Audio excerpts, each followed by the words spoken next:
কেমন দেখছেন দাম?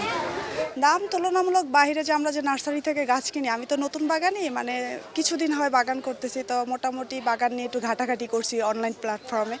তো বাইরে যে গার্ডেনগুলো আছে ওখান থেকে মানে বৃক্ষ মেলাতে অনেক বেশি দাম আর কি, তুলনামূলক দাম বেশি।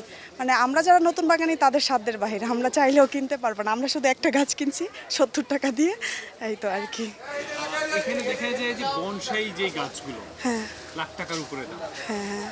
কেন লাখ টাকার উপরে দাম? কারণ বনসাই লাখ টাকা দাম, এটা ঠিক আছে, কারণ বনসাই করতে অনেক পরিশ্রম করতে হয়। আর একটা বনসাই করতে আপনার নর্মাল মানে যদি মোটামুটি একটু বনসাই করে 5 ইঞ্চি বা 7 ইঞ্চি, এটাই করতে আপনার 5 থেকে 7 বছর চলে যায়। মানে একটা বনসাইয়ের পিছনে অনেক পরিশ্রম করতে হয়। তো সেই তুলনায় বনসাই 1 লাখ 1.5 লাখ টাকা যখন গাছের দাম হবে, তখন ওইটা আমরা বিবেক বিবেচনা করলে দেখা যায় এটা দামটা একটু কমই, কারণ বনসাই করতে অনেক পরিশ্রম করতে হয়।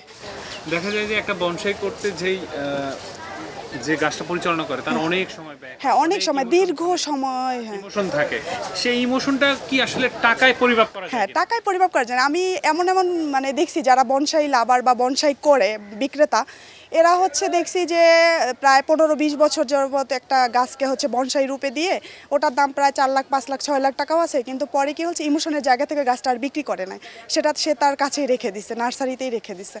বনসাই করতে করতে হয় কি গাছের প্রতি তার এত ভালোবাসা জন্মায় যে তো পরবর্তীতে সে আর গাছটা বিক্রি করতে চায় না।